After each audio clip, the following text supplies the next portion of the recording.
আসসালামু আলাইকুম, কি অবস্থা সবার? আশা করি সবাই অনেক বেশি ভালো আছো। তো তোমরা যারা গুচ্ছ ভর্তি পরীক্ষা দিবা, তো গুচ্ছে ভর্তি পরীক্ষার আগে তোমাদের মনে একটা কনফিউশন সবার মধ্যেই আছে প্রায়। তো অনেকেই তোমরা যে বিগত পরীক্ষাগুলো গেল সেখানে কিন্তু তোমরা চাইলেই ম্যাথ এবং জীববিজ্ঞান স্কিপ করতে পারছো। ইভেন এখানেও তুমি কিন্তু ম্যাথ এবং জীববিজ্ঞান স্কিপ করতে পারছো।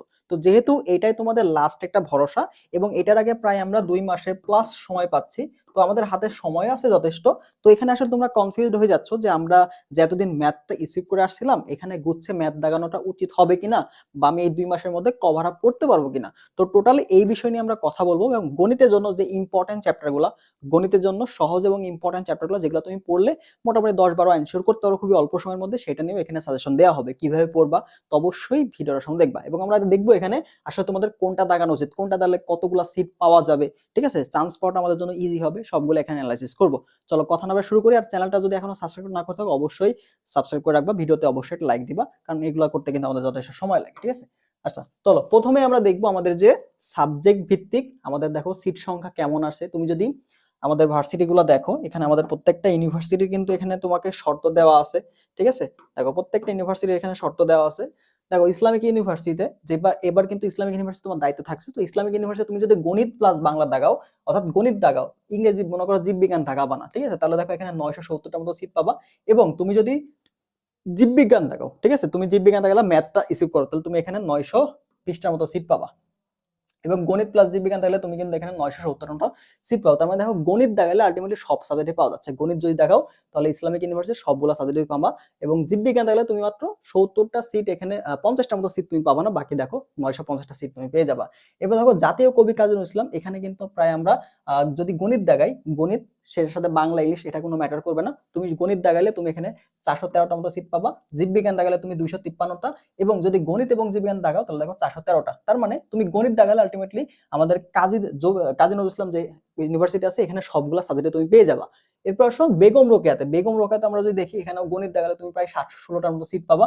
কিন্তু যদি গণিত জীববিজ্ঞান দাগাও, শুধুমাত্র জীববিজ্ঞান দাগাও, সেক্ষেত্রে দেখো মাত্র 336টা। দেখো কতগুলো সিট কিন্তু কমে গেছে। তাহলে এইভাবে কিন্তু প্রত্যেকটা ইউনিভার্সিটিতে কিন্তু শুধু জীববিজ্ঞান দাগালে সিট সংখ্যাটা মোটামুটি কম গণিতের থেকে। ঠিক আছে, এরপরে দেখো আমরা যদি বরিশাল বিশ্ববিদ্যালয় দেখি, সেখানে কিন্তু মাত্র গণিত দাগালে 660টার মতো সিট, এবং জীববিজ্ঞান দাগালে তোমার এখানে সিট সংখ্যা একটু বেশি, 670টা। এরপরে দেখো আমাদের যদি গণিত জীববিজ্ঞান দাও, সেক্ষেত্রে দেখো 780টা। দেখতে পাচ্ছ এখানে কিন্তু গণিত দাগালে সবগুলো সিট তুমি পাওয়া যাচ্ছ।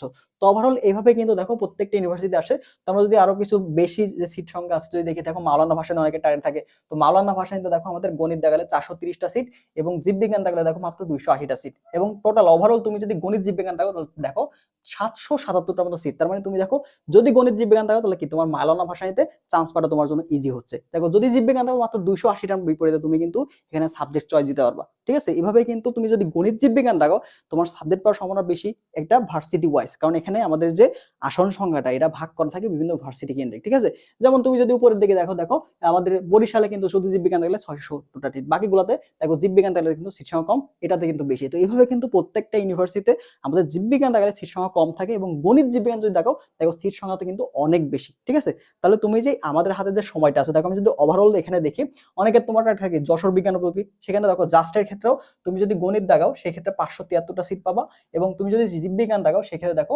488টা, এবং তুমি যদি গণিত জীববিজ্ঞান দুইটা দাগাও দেখো 758 তোমার কিন্তু হচ্ছে। তাহলে দেখো তুমি 488টার মধ্যে চান্স পাওয়া তোমার জন্য সহজ হবে, নাকি 758টার মধ্যে চান্স পাওয়া সহজ হবে? ওভারঅল তোমার সিট সংখ্যা বেশি হলে অবশ্যই তোমার চান্স পাওয়াটা ইজি হবে। তাহলে মাথায় রাখার চেষ্টা করো, তোমার হাতে যেহেতু সময়টা আছে, তো এই সময়ের মধ্যে তুমি যদি পারো, সবচেয়ে বেস্ট হয় হচ্ছে জীববিজ্ঞান এবং গণিত এটা দাগানো। কারণ এখানে তোমাকে গণিতে একটা শর্ত দেওয়া থাকবে, হয়তো 7 থেকে 8, 8-এর বেশি তোমাকে দেওয়া থাকে না, তো গণিতে তোমাকে 8 পাইতে হবে, 8-এর মধ্যেই থাকে। ঠিক আছে, 8 থেকে 10-এর মধ্যে কভার আপ করে ফেলবা। তো তুমি যদি গণিতে 8 থেকে 10 মার্ক ইনশিওর করতে পারো, আর বাকি যে আমাদের 75 মার্ক আছে এখানে তো একটা ভালো মার্ক তুলতে পারো, তাহলে তোমার কিন্তু এখানে চান্স পাওয়াটা অনেক বেশি। তুমি এখানে বাংলা ইংলিশ দাগানোর থেকে যদি গণিত দাগায় তুমি যদি 10ও পাও, তাও তোমার কিন্তু এখানে চান্স পাওয়াটা বেশি। ঠিক আছে, কারণ বাংলা ইংলিশ সেখানে তোমাকে ম্যাটার করবে না, তোমার পজিশনটা অবশ্যই ম্যাটার করবে।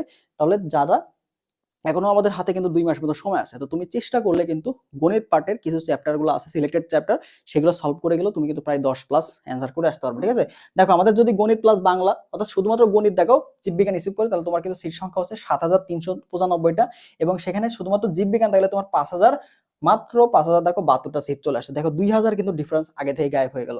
এবার তুমি যদি গণিত জীববিজ্ঞানটা দেখো প্রায় 8,370টার মতো সিট তুমি কিন্তু পেয়ে যাচ্ছ। তাহলে 8,000 প্লাস সিট পাচ্ছ গণিত জীববিজ্ঞান তাকাইলে, এবং এখানে দেখো গণিত দেখালেও তুমি প্রায় 7,000 এর মতো সিট পাচ্ছ, 7,000 প্লাস, এবং জীববিজ্ঞান তাহলে তোমার কিন্তু সিট সংখ্যাটা 5,000 এর মধ্যে চলে আসছে। তার মানে গণিতটা আমাদের কিন্তু সাবজেক্ট এখানে বেশি, গণিত দেখালে সাবজেক্ট পাওয়ার সম্ভাবনাটা কিন্তু অনেক অনেক বেশি। বুঝতে পারছো?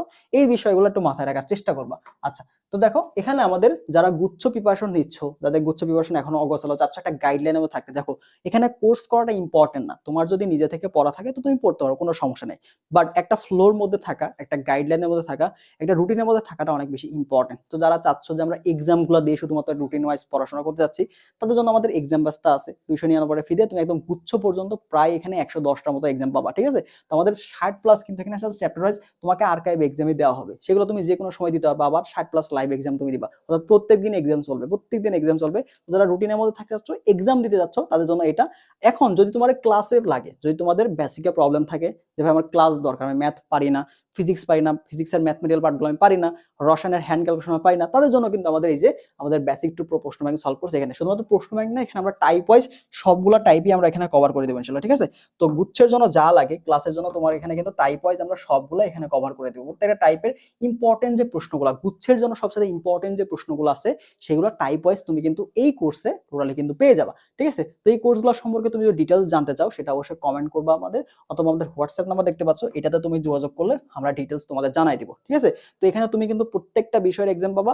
আর ক্লাসের ক্ষেত্রে আমরা পদার্থ, রসায়ন এবং গণিত এই তিনটা বিষয়ের ক্লাস নেব, এবং এখানে তুমি বায়োলজি সাজেশনটা পাবা। ঠিক আছে? বায়োলজি সাজেশনটা পাবা, অর্থাৎ বায়োলজি কোন টপিকগুলো আমাদের জন্য বেশি ইম্পর্টেন্ট, বায়োলজি যে এক্সামগুলো, বায়োলজির এক্সামটা তুমি পাবা। ঠিক আছে? বায়োলজির এক্সামটা তুমি পাবা এবং সাজেশনটা পাবা। আর বাকি সাবজেক্টগুলোর এক্সাম এবং ক্লাস তুমি কিন্তু আমাদের এই বেসিক টু প্রো প্রশ্ন ব্যাংক সলভ কোর্সে পেয়ে যাবা। আবারও বলছি, শুধুমাত্র গুচ্ছ প্রশ্ন ব্যাংক পড়াবো তা না, গুচ্ছর বাইরেও অন্যান্য ভার্সিটির যে প্রশ্নগুলো আছে, যেগুলো আমাদের গুচ্ছের জন্য ইম্পর্টেন্ট, ওগুলো টাইপ ওয়াইজ তোমাদের এখানে কিন্তু সলভ করা হবে। সবচেয়ে ইম্পর্টেন্ট প্রশ্নগুলাই তুমি জাস্ট এখানে পাবা। তো যাদের বেসিকে প্রবলেম আছে তাদের জন্য, সবারই কোর্স করার প্রয়োজন নাই, তুমি চাইলে একটা রুটিনের মধ্যে থেকে এক্সামগুলো দিতে পারো। ঠিক আছে?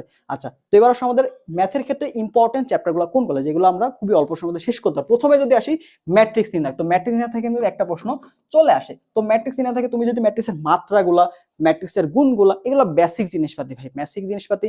ম্যাট্রিক্সের নির্ণায়ক, আমাদের যে নির্ণায়কের মানটা, ব্যতিক্রমী অব্যতিক্রমী, বিপরীত ম্যাট্রিক্স, অল্প কিছু টপিক আছে, সেগুলো যদি ভালো করে পড়ো তাহলে তোমার কিন্তু ম্যাট্রিক্স পার্টটা কভার হয়ে যায়। এবারে সরলরেখার সমীকরণগুলো তুমি যদি ভালো করে দেখতে পারো, এটা একটু বড় চ্যাপ্টার, বাট তোমার বুঝতে অসুবিধা হবে না, তুমি যদি একটু সময় দাও তুমি কিন্তু এটা করতে পারবা। ঠিক আছে? বৃত্ত থেকে কিন্তু একটা প্রশ্ন আসে, সরলরেখা থেকে দেখা যায় 2 থেকে 3টা প্রশ্ন কিন্তু চলে আসে। তো সরলরেখাটা চেষ্টা করবা ভালো করে পড়ার। ঠিক আছে? চাইলে তুমি বৃত্তটা স্কিপ করতে পারো, বা তুমি বৃত্তের কিছু সিলেক্টেড টপিক থেকে ভালো করে পড়লে কিন্তু হয়ে যাবে। এরপর আসো অন্তরীকরণ এবং যৌগীকরণ, এর মধ্যে থেকে যে কোনো একটা তুমি সিলেক্ট করো। ঠিক আছে? যে কোনো একটা তুমি সিলেক্ট করো, কারণ দুইটা যদি বাদ, তুমি চাইলে বাদও দিতে পারো। যদি বাদ দাও তাহলে তোমার এখানে 5 থেকে 6 মার্ক বাদ হয়ে যাবে। ঠিক আছে? তুমি যদি অন্তরীকরণ যৌগীকরণ বাদ দাও 5 থেকে 6 মার্ক, তাহলে আমি ধরলাম 6 মার্ক, তাহলে তোমার 19টা এমসিকিউ থাকে। তো 19টা এমসিকিউ তোমার কিন্তু এগুলোর মধ্যে, তোমার টার্গেট যদি 12 থেকে 15 হয় তাহলে তোমার বাকি চ্যাপ্টারগুলো পড়তে হবে। ঠিক আছে? তুমি যদি অন্তরীকরণ যৌগীকরণ বাদ দাও তাহলে সবগুলা এদিকে লিখতে পাচ্ছ, সবগুলা তোমাকে পড়তে হবে। আর তুমি যদি এর মধ্যে অন্তরীকরণ যৌগের মধ্যে যে কোনো একটা সিলেক্ট করো তাহলে তোমার কি, তোমার বাদ যাবে হচ্ছে মাত্র অন্তরীকরণ থেকে প্রশ্ন বেশি আসে, অন্তরীকরণ থেকে প্রশ্ন বেশি, লিমিট পার্ট আছে, আরো কিছু বেসিক জিনিসপত্র আছে, সেখান থেকে বেশি প্রশ্ন আসে। তো এখান থেকে তুমি যৌগীকরণ বাদ দিলে তোমার কিন্তু এখানে 2 থেকে 3টা বাদ যাবে। তাহলে তোমার দেখো মোটামুটি তোমার জন্য এখানে সহজ হয়ে যাবে। বাকি যে দ্বিতীয় পত্রের যে অধ্যায়গুলো, এগুলা কিন্তু যথেষ্ট সহজ এবং অল্প কিছু টপিক। ঠিক আছে? দেখো বহুপদী থেকে সমীকরণ গঠন, একটা মূল দেওয়া থাকলে অপর মূল সমীকরণটা কেমন হবে, মূল সহগের মধ্যে সম্পর্ক, এগুলো থেকে আসে। জটিল সংখ্যা থেকে পরম মান রিলেটেড প্রশ্নগুলো, মূল্যাস রিলেটেড প্রশ্নগুলো, ঘনমূল রিলেটেড, বর্গমূল রিলেটেড প্রশ্নগুলো, অল্প কিছু টপিক আছে, সেগুলো পড়লে কভার হয়ে যায়। কণিক থেকে শীর্ষবিন্দু আর আমাদের যে এক্সট্রা যে প্রপার্টিস গুলো আছে সেগুলো পড়লে হয়ে যায়। ঠিক আছে? বিবর্তিক্রমে থেকে জাস্ট কনভারসেশন যেগুলো আছে, এবং এখানে সমীকরণ সমাধানটা আছে। ঠিক আছে? সমীকরণ সমাধান। তো এই বেশ অল্প কিছু টপিক পড়লে কিন্তু কভার হয়ে যায়। তো তুমি যদি একবারেই যদি একদম জিরো হও তাহলে তুমি ম্যাট্রিক্সটা কভার করতে পারো, সরলরেখাটা কভার করতে পারো, বৃত্ত কভার করতে পারো, এদিকে বহুপদীটা কভার করতে পারো, জটিল সংখ্যা কভার করতে পারো, কোণিকটা কভার করতে, বিপরীত কোণ তুমি পারবা। ঠিক আছে? 9 10 এ পড়ছো না, ওইগুলো জিনিসপাতি দিয়ে তুমি পারবা। তো অল্প কিছু অধ্যায়, তুমি জাস্ট এইগুলো যদি, এই যে চ্যাপ্টারগুলো দেখতে পাচ্ছ, এইগুলো যদি কোশ্চেন ব্যাংকটা ভালোমতো সলভ করে দাও, ঠিক আছে, কোশ্চেন ব্যাংকটা ভালোমতো তুমি যদি টাইপ ওয়াইজ সলভ করে দাও, তাহলে এখান থেকে তুমি ম্যাক্সিমাম টাইপ কম পাবে। অর্থাৎ গণিতের ক্ষেত্রে প্রশ্ন কিন্তু বেশি পেঁচাবে না, গণিত পার্টের ক্ষেত্রে প্রশ্ন বেশি কঠিন হয় না। তুমি দেখবা বিগত বছরে যে কোনো একটা ইউনিভার্সিটি, এখানে শুধুমাত্র গুচ্ছকে টার্গেট করলে হবে না, গুচ্ছর বাইরে যে অন্যান্য ভার্সিটিগুলো আছে সেগুলোর প্রশ্নগুলো ব্যাংক তোমাকে সলভ করতে হবে। যদি তুমি ওভারঅল গুচ্ছ গুচ্ছ এবং ভার্সিটি ক প্রশ্ন ব্যাংকটা সলভ করে যাও, দেখবা যে ওইখান থেকে তুমি ম্যাক্সিমাম টাইপ কমন পাবা।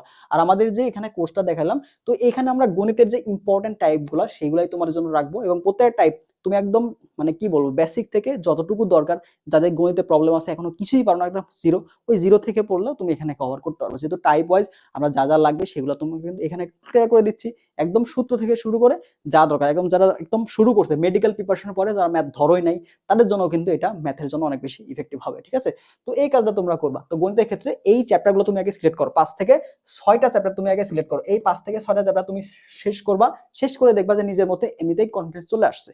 এক সপ্তাহ টার্গেট করো, এক সপ্তাহ টার্গেট একটু বোঝার চেষ্টা করো, ক্লাসগুলো দেখো, দেখবে যে অনেকটা তুমি ক্লিয়ার করে ফেলছো। তো আমাদের হাতে 2 মাসের মতো সময় আছে, এই সময়টা যদি তুমি কাজে লাগাতে পারো ভালো কিছু হবে, আর যদি নষ্ট করো তাহলে কিন্তু আলটিমেটলি হবে না। কারণ দেখো শেষ পরীক্ষা, এখানে যারা পরীক্ষা দিবে তারা সবাই কিন্তু সিরিয়াসলি পরীক্ষা দিবে।